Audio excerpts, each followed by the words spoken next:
जय हिंद बच्चों। जैसा कि आप सभी को पता है कि हम पढ़ रहे हैं कक्षा 9th का मैथ्स और मैथ सब्जेक्ट का चैप्टर नंबर 8 जिसका नाम है चतुर्भुज। चतुर्भुज जिसे कि इंग्लिश में क्वाड्रिलेटर्स कहा जाता है। बच्चों, इस चैप्टर की फर्स्ट वीडियो में हमने सीखा था कि आखिर क्वाड्रिलेटर्स होते क्या हैं और क्वाड्रिलेटर्स के कुछ स्पेशल प्रकार जैसे कि square, rectangle, rhombus, trapezium, kite and the most important quadrilateral is parallelogram. बच्चों, हमारी पहली वीडियो में हमने चतुर्भुज से संबंधित कुछ महत्वपूर्ण प्रश्न किए थे एक्सरसाइज 8.1 के और मैंने आपको बाकी के प्रश्न होमवर्क में दिए थे। अब हम शुरू करते हैं हमारी नेक्स्ट एक्सरसाइज 8.2। बच्चों, हमारी एक्सरसाइज 8.2 को स्टार्ट करने से पहले आज हम हमारे क्वाड्रिलेटर्स की एक महत्वपूर्ण प्रमेय के बारे में डिस्कस करेंगे जिसका नाम है मिड पॉइंट थ्योरम। हिंदी में इसे मध्य बिंदु प्रमेय कहा जाता है। तो सबसे पहले हम सीखेंगे कि आखिर ये मिड पॉइंट थ्योरम होती क्या है। जैसा कि आपको स्क्रीन पर दिखाई दे रहा है, यहाँ पर हमारे पास एक शेप है जो कि एक ट्राइंगल की है। इस ट्राइंगल के 3 वर्टेक्सेस हैं A, B, C और ये तीनों वर्टेक्स आपस में मिलकर 3 साइड बनाते हैं, साइड AB, साइड BC और साइड AC। इन तीनों वर्टेक्स के अलावा आपको इस डायग्राम में 2 अन्य वर्टेक्स भी दिखाई दे रहे हैं, D और E। पॉइंट D जो कि साइड AB का एक मध्य बिंदु है और पॉइंट E जो कि हमारी साइड AC का एक मध्य बिंदु है। तो क्यों ना इन दोनों मध्य बिंदुओं को मिलाकर हम एक और लाइन ड्रॉ कर लें। जैसा कि आपको यहाँ पर दिखाई दे रहा है, मध्य बिंदु D और E को मिलाकर हमारे पास एक और लाइन सेगमेंट बनती है DE। अब इस पिक्चर को देखकर आपको समझ में आ रहा होगा कि हमारी जो लाइन सेगमेंट DE है वो हमारी तीसरी बची हुई लाइन सेगमेंट BC के पैरेलल है, परंतु ये दोनों आपस में समान डिस्टेंस की नहीं है। परंतु हम ये कह सकते हैं कि हमारी DE का जो मेजरमेंट है वो BC के मेजरमेंट से हाफ है या DE का मेजरमेंट BC के मेजरमेंट से हाफ है। इसका अर्थ ये हुआ कि किसी भी ट्राइंगल की 2 भुजाओं के मध्य बिंदुओं को मिलाकर बनने वाली जो रेखाखंड होती है वो तीसरी बची हुई रेखाखंड के पैरेलल या समांतर होती है और तीसरी बची हुई रेखा की हाफ मेजर के इक्वल होती है। बच्चों, इस स्टेटमेंट को कहा जाता है मिड पॉइंट थ्योरम जिसे कि हिंदी में मध्य बिंदु प्रमेय कहा जाता है। अब हम इस चैप्टर में ये मिड पॉइंट थ्योरम क्यों पढ़ रहे हैं और इसका हमारी रियल लाइफ में क्या यूज है, तो चलिए ये भी हम जानते हैं कि मिड पॉइंट थ्योरम को आखिर हम हमारी रियल लाइफ में कैसे देख सकते हैं। बच्चों, जैसा कि आपको दिखाई दे रहा है, स्क्रीन पर 2 फ्रेंड्स आपस में बातें कर रहे हैं। ये दोनों फ्रेंड्स में से एक फ्रेंड बहुत ही परेशान कंडीशन में दिखाई दे रहा है और वो क्यों परेशान कंडीशन में दिखाई दे रहा है? अपने घर के कंस्ट्रक्शन में लगने वाली LED लाइट के लिए। बच्चों, जैसा कि आपको इस पिक्चर में दिखाई दे रहा होगा कि जो फ्रेंड का घर है वो एक ट्राइंगल शेप में है और फ्रेंड अपने फ्रेंड से डिस्कस करते हुए ये कहता है कि मैं अपने घर के बिल्कुल सेंटर पॉइंट पर LED लाइट लगाना चाहता हूँ और साथ ही साथ इस घर के सेंटर में लाइट लगाने के साथ ही वो इस लाइट की लेंथ भी जानना चाहता है। परंतु घर का शेप एक ट्रायंगल नुमा होने के कारण वो बहुत ही परेशान है। तो उसकी इस परेशानी को सॉल्व करते हुए उसके दूसरे फ्रेंड ने उससे ये कहा कि क्यों ना हम इसे हमारे मैथमेटिकल कॉन्सेप्ट के द्वारा सॉल्व करें और ये बहुत ही सिंपल है। अब जैसा कि आपने देखा कि दूसरे फ्रेंड ने उसके घर को एक ट्रायंगल की शेप में कन्वर्ट करते हुए इसे सॉल्व करने की कोशिश की। उसने अपने फ्रेंड से ये कहा कि क्यों ना तुम्हारे घर की 2 वॉल्स को एक ट्रायंगल की 2 साइड मान लिए जाएं, जैसा कि आपको इस पिक्चर में दिखाई दे रहा है। और इन दोनों साइड्स के सेंटर पॉइंट जो कि यहाँ पर शो हो रहे हैं, इन दोनों सेंटर पॉइंट पर हमने 2 पॉइंट पुटअप किए और उन दोनों पॉइंट्स को आपस में मिला दिया। इसे देखकर ये समझ में आता है कि ये जो तीसरी लाइन, ये जो मिड पॉइंट से मिलकर बनी हुई है, ये थर्ड वाली जो बेस लाइन है इस घर की उसके पैरेलल है और इन दोनों के बीच का डिस्टेंस सेम है परंतु मेजरमेंट दोनों का अलग अलग है। हम LED लगाते हैं या LED लाइट को लगाते हैं और अगर उस LED लाइट की मेजरमेंट 50 सेंटीमीटर होती है तो जो ऊपर मिड पॉइंट पर बनने वाली एलईडी लाइट है उसका मेजरमेंट 25 होगा, क्योंकि बेस लाइन का हाफ हमारी मिड पॉइंट को मिलाने वाली रेखाखंड के इक्वल है। हमारी मिड पॉइंट थ्योरम का यूज हम हमारी डेली लाइफ में भी कर सकते हैं। इस मिड पॉइंट थ्योरम को यूज करके कैसे एक फ्रेंड ने अपने फ्रेंड की प्रॉब्लम को सॉल्व कर लिया, और घर का शेप ट्रायंगल नुमा होने के कारण उसने मिड पॉइंट थ्योरम का यूज किया और उसकी एलईडी लाइट की प्रॉब्लम भी सॉल्व कर दी। तो बच्चों, ये जो स्टेटमेंट हमने देखा कि किसी भी ट्रायंगल के मिड पॉइंट्स को मिलाकर जो लाइन सेगमेंट बनता है, वह लाइन सेगमेंट हमारी थर्ड वाली बेस लाइन के पैरेलल होता है और थर्ड वाली लाइन सेगमेंट के हाफ पार्ट के इक्वल होता है। तो चलिए बच्चों, इसी मिड पॉइंट थ्योरम पर हम करते हैं हमारे नेक्स्ट क्वेश्चन, जो कि एक्सरसाइज 8.2 के हैं। बच्चों, जैसा कि आपको स्क्रीन पर दिखाई दे रहा है, हमारी नेक्स्ट एक्सरसाइज 8.2 का हमारा पहला प्रश्न है। और इस प्रश्न में हमें क्या क्या दिया हुआ है। एक चतुर्भुज है ABCD। इन चतुर्भुज ABCD की चारों भुजाओं के मध्य बिंदु दिए हुए हैं। जैसा कि हमें दिखाई दे रहा है, साइड AB का मध्य बिंदु है P, इसी प्रकार साइड BC का मध्य बिंदु Q, R और S। इतनी चीज़ें हमें इस क्वेश्चन में प्रोवाइडेड हैं।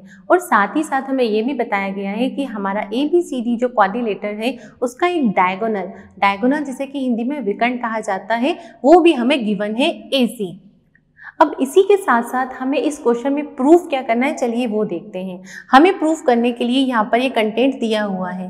इसमें हमें साइड SR, जैसा कि बच्चों आपने PQRS को देखा, ये चारों के चारों मिड पॉइंट्स आपस में मिलकर एक अन्य क्वाड्रिलेटर्स बनाते हैं। इन क्वाड्रिलेटर्स की भी चार साइड हैं, PQ, QR, RS and SP।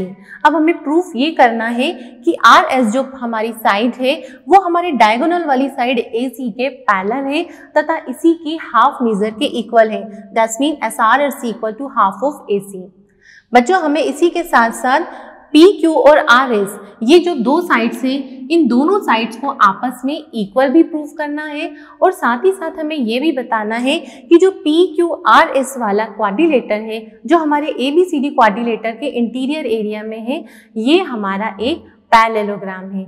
ठीक है बच्चों, तो इतनी चीज़ें हमें समझ में आई कि हमें इस क्वेश्चन में क्या गिवन है और हमें क्या प्रूफ करना है। तो चलिए अब हम इसे सॉल्व करना स्टार्ट करते हैं। बच्चों, जैसा कि हमें इस क्वेश्चन में गिवन है कि हमारा डायगोनल है AC। अब इस AC को जरा ध्यान से देखिए। इस AC को ध्यान से देखने पर मुझे ये पता चला कि हमारा जो डायगोनल AC है वो हमारे इस पूरे के पूरे क्वाड्रिलेटर को दो इक्वल ट्राइंगल्स में डिवाइड करता है, ट्राइंगल ADC और ट्राइंगल ABC। इन दोनों ही ट्राइंगल्स का यूज करके हम हमारे इस क्वेश्चन को सॉल्व करते हैं। तो चलिए सबसे पहले हम लेते हैं हमारा triangle ACD।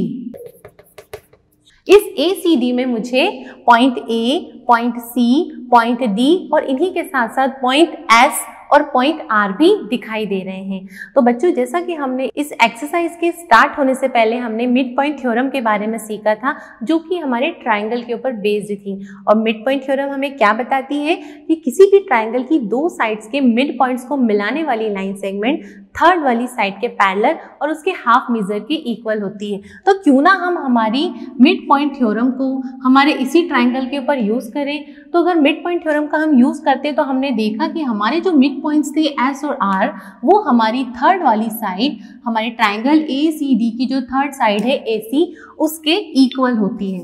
SR is parallel to AC and SR is equal to half of AC according to mid point theorem.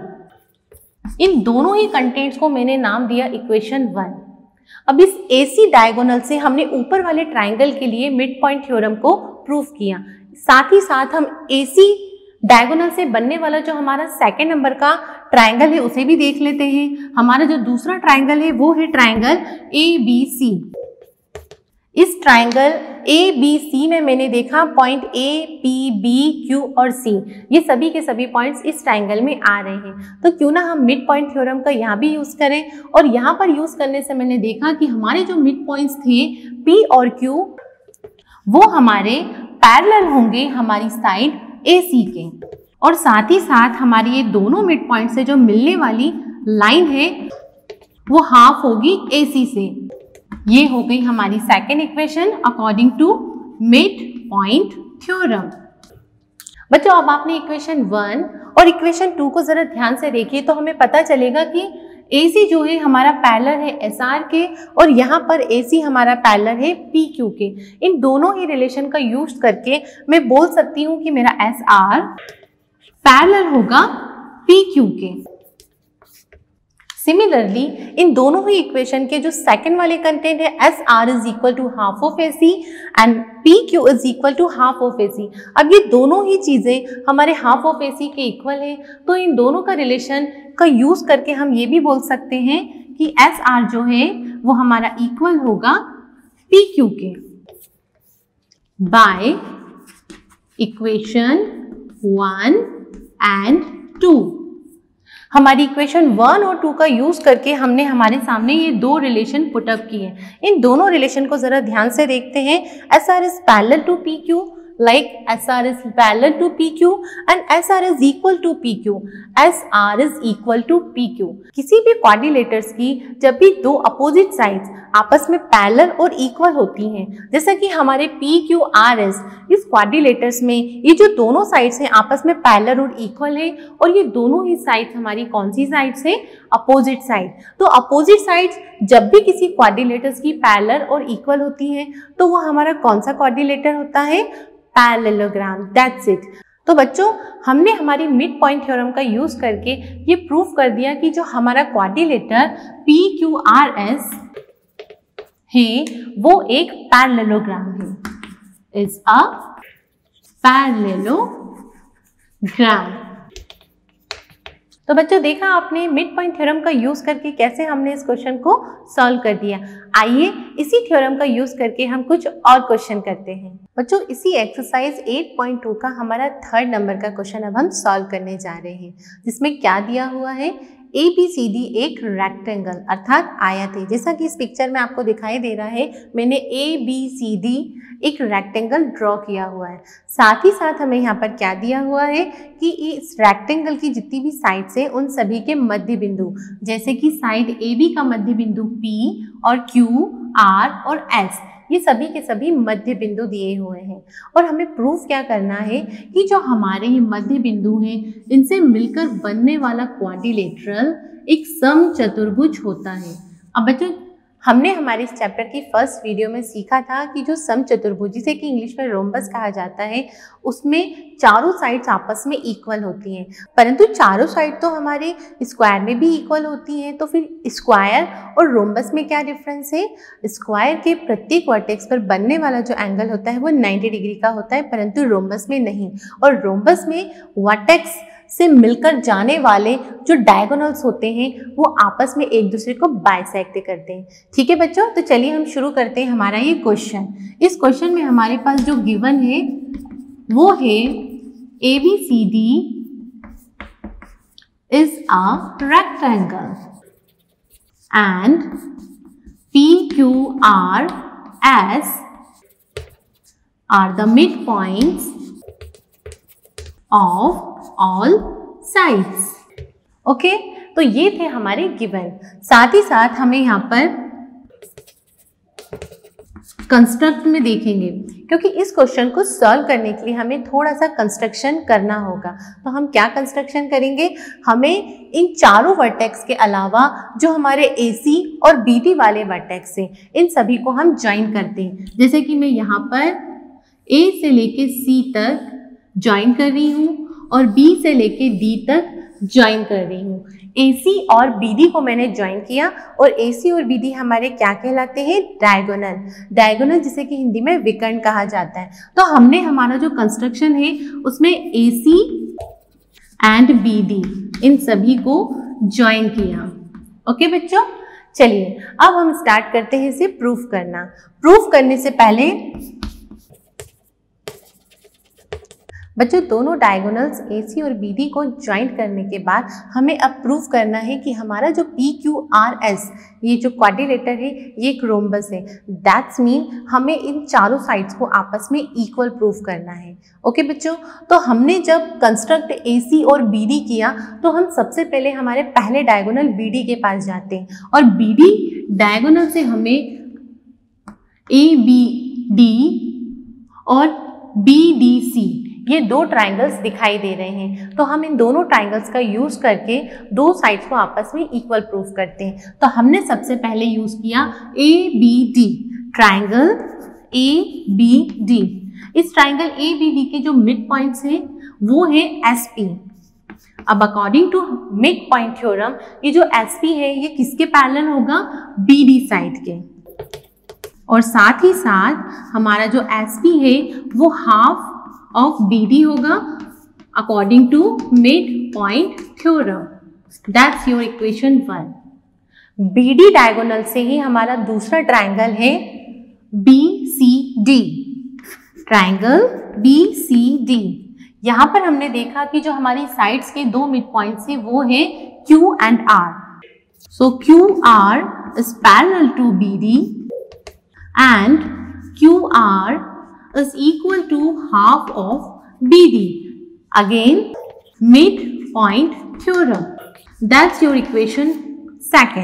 Equation 1 और इक्वेशन 2 का प्रूफ करके या यूज करके हम ये बोल सकते हैं कि SP is parallel to QR and SP is equal to QR.